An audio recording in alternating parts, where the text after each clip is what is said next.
Boa noite a todas. Nós vamos iniciar a nossa aula de hoje, né? Dando continuidade ao Código Penal da Vida Futura. Essas aulas, nós podemos encontrá-la da forma como você vê os slides, no livro Céu e Inferno, tá? Então, isso vai nos auxiliar no nosso crescimento espiritual. Dando, então, continuidade, nós havíamos parado, e às vezes até dando continuidade a algumas perguntas colocadas pelas nossas companheiras, tá? Então, observem, no item 13, os espíritos nos colocam: a duração do castigo está subordinada ao melhoramento do espírito culpado. Nenhuma condenação é pronunciada contra ele por tempo determinado. Então, significa que qualquer castigo, qualquer prova que nós estivermos passando, ela tem um tempo determinado. Ela começa, ela tem o início, ela tem o seu final. Então, o seu início e o seu final vem nos possibilitar esse aprendizado. Porque Deus, na sua infinita misericórdia, permite que cada um de nós aprenda até pelo nosso próprio sofrimento, seja ele moral ou espiritual. E o que Deus exige para pôr um termo do sofrimento, é a melhora verdadeira do ser. Então, nós, médios, temos que tomar consciência: se eu estou sendo castigada pelas minhas próprias faltas, que eu tenha escolhido no meu projeto reencarnatório, significa que uma hora ela vai terminar. E se eu possibilitar a minha melhora, a minha evolução, a minha reforma íntima, e ela for verdadeira, efetiva, ela terá um retorno sincero ao bem. Então, nós podemos conquistar a melhora. Então, o espírito é, assim, sempre o árbitro do seu próprio destino. Ah, mas Deus está me punindo. Não, Deus não pune ninguém.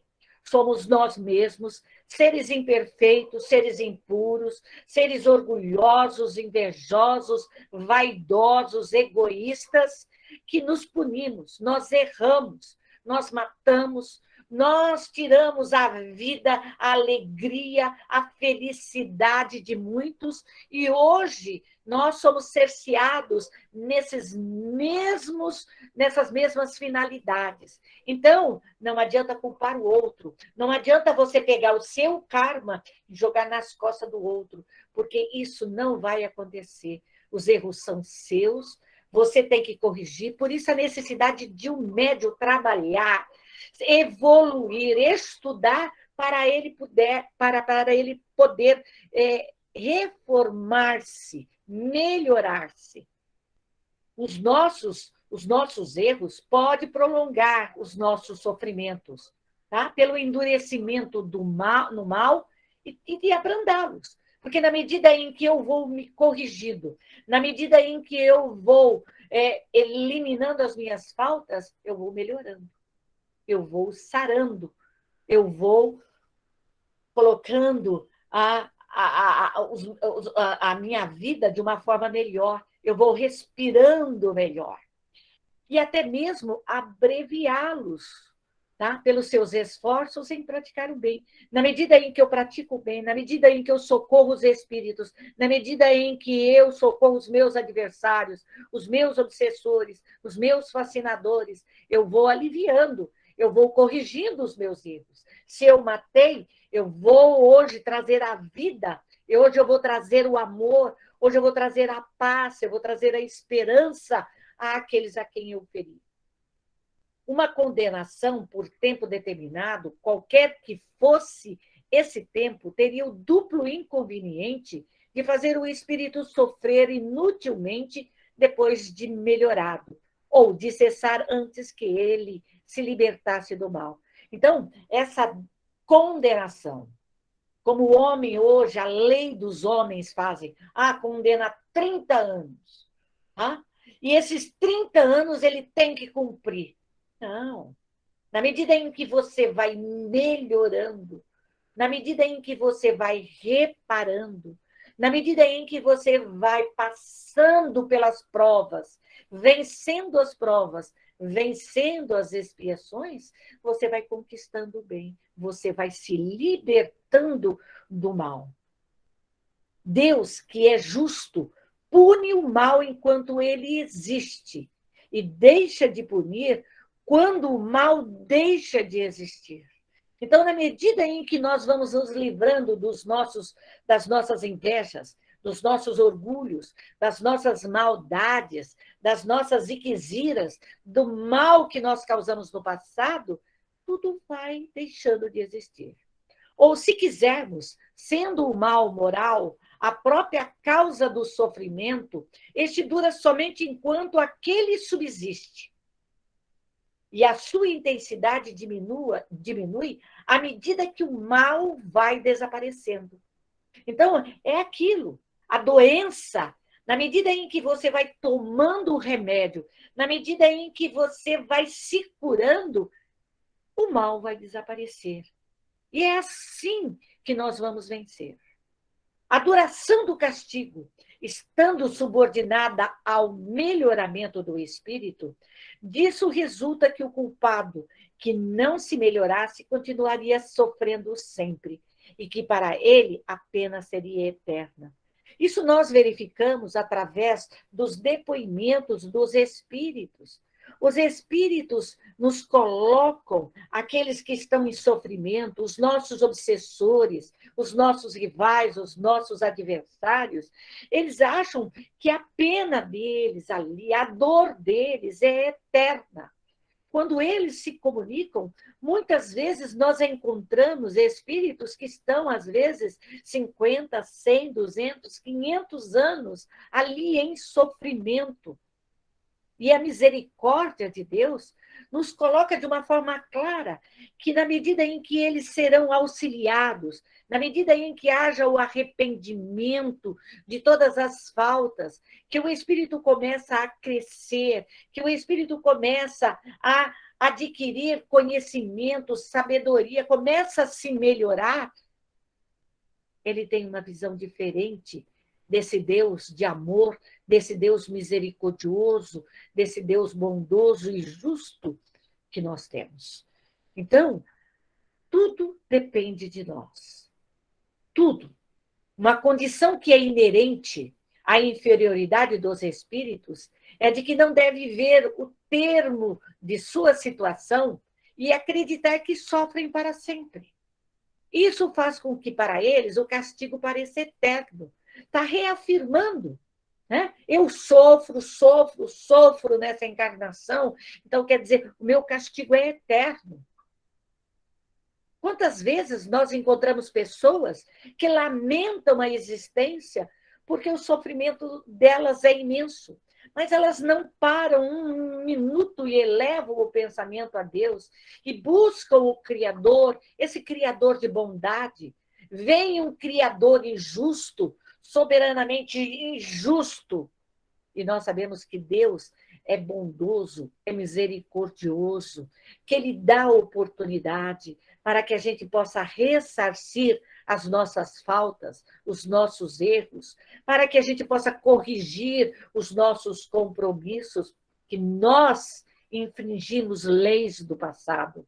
Então, é muito importante que a gente acorde, médium, acorde. Você não está aqui para sofrer, você está aqui para aprender. A doutrina espírita veio nos esclarecer sobre isso, veio abrir os nossos horizontes e dizer: você pode, e pode muito mais. Jesus disse que nós podíamos fazer muito mais do que ele.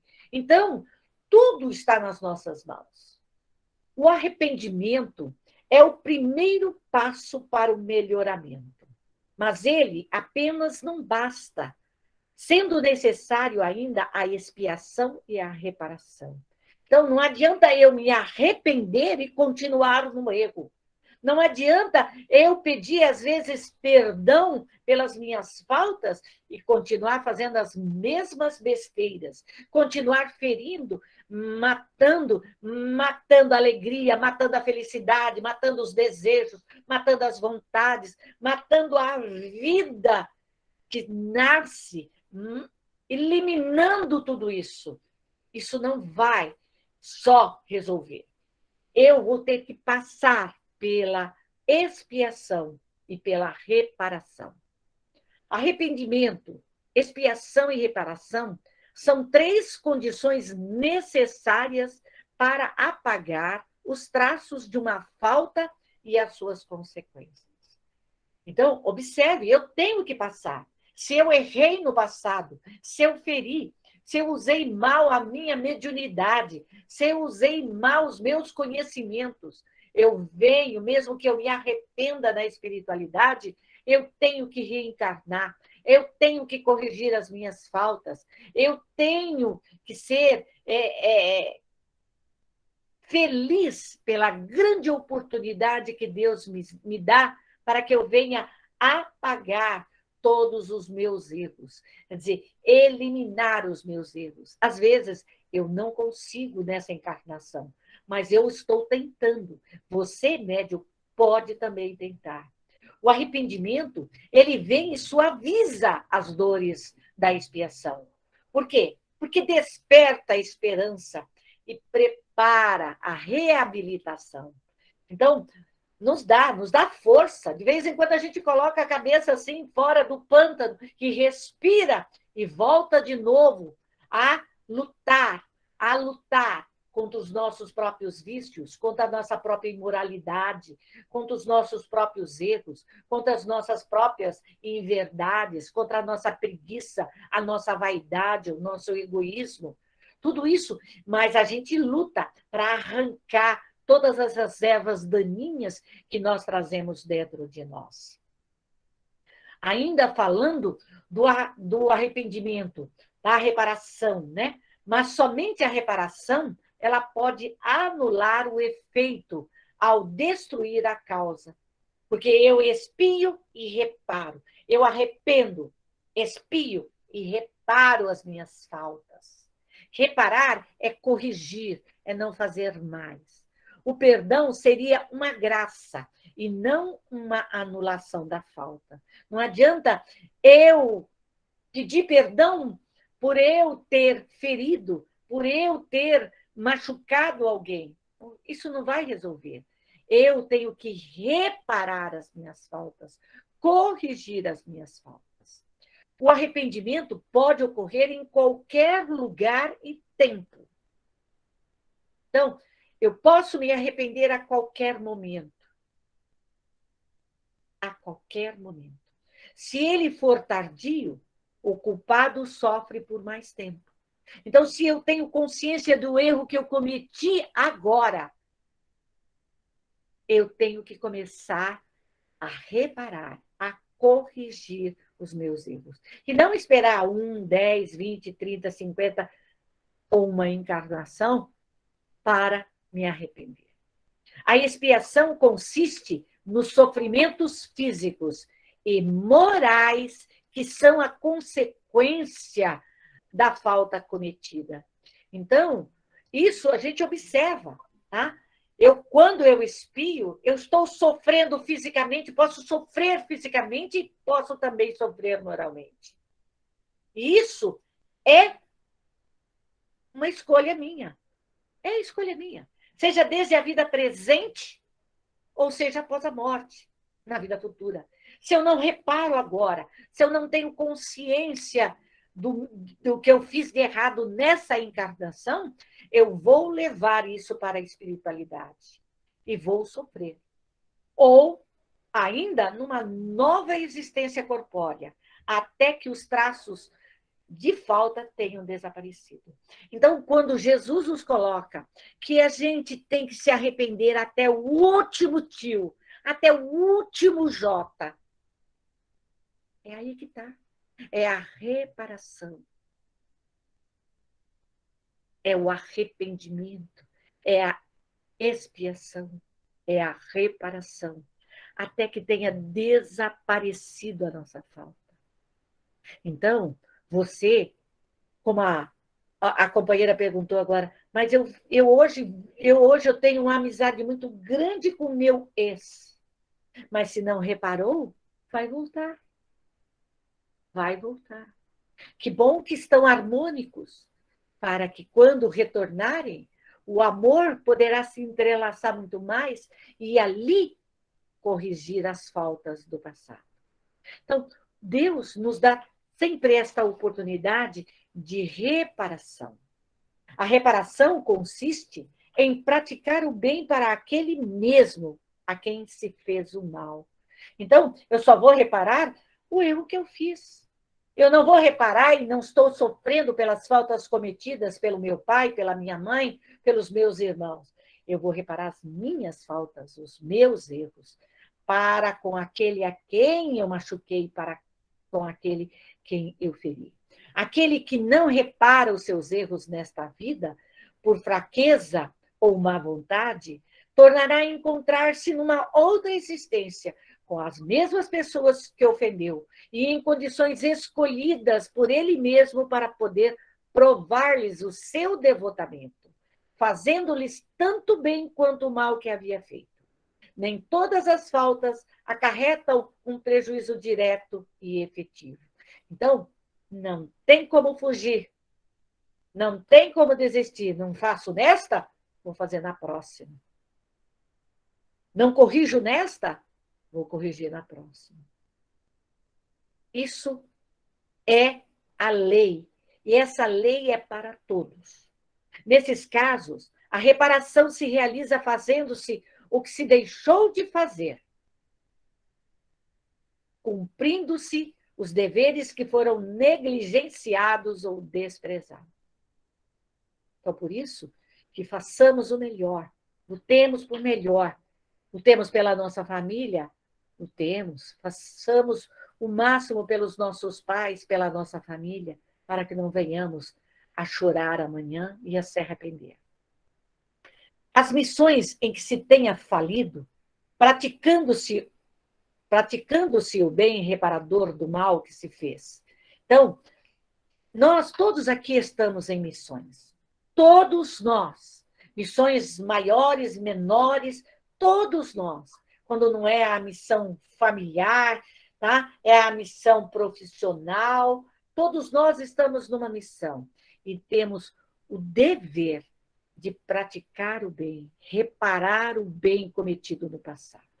Isso quer dizer, sendo humilde quando se foi orgulhoso, bondoso quando se foi duro, caridoso quando se foi egoísta, benevolente quando se foi maldoso, trabalhador quando se foi preguiçoso, útil quando se foi inútil, temperante quando se foi dissoluto, bom exemplo quando se foi mal e assim por em diante. É dessa maneira que o espírito progride, tornando-se proveitoso o seu passado. Então, a responsabilidade que nós temos, o conhecimento que nos foi dado, os espíritos vêm e nos orientam que a gente deve olhar, avaliar a cada instante, a cada momento, aquilo que nós estamos realizando. Quando nós colocamos a nossa cabeça no travesseiro e ali oramos ao Criador, pedindo a sua bênção, para que a gente possa ir para a espiritualidade, avaliar, reparar ou aprender para reparar as nossas faltas, nós estamos dando um passo adiante. E graças a essa bondade do Criador, nós temos que aproveitar todos esses momentos. E finalizando, nós colocamos a cada um segundo suas obras, no céu como na terra. Tal é a lei da justiça divina. Então, Deus, na sua infinita misericórdia, Ele fez a lei para todos nós. Estejamos encarnados nesse mundo terreno ou de retorno à espiritualidade. A lei é para todos nós. E a justiça divina não falha, não erra, porque Deus é amor, Deus é bondade, Deus é justiça, Deus é misericórdia. E assim, nós agradecemos nesse momento, agradecemos do fundo do coração ao Criador pela oportunidade de nós aqui estarmos, de nós nesse grande crescimento, nessa grande evolução. Sejamos nós dignos dessa grande oportunidade. E assim, muito obrigada.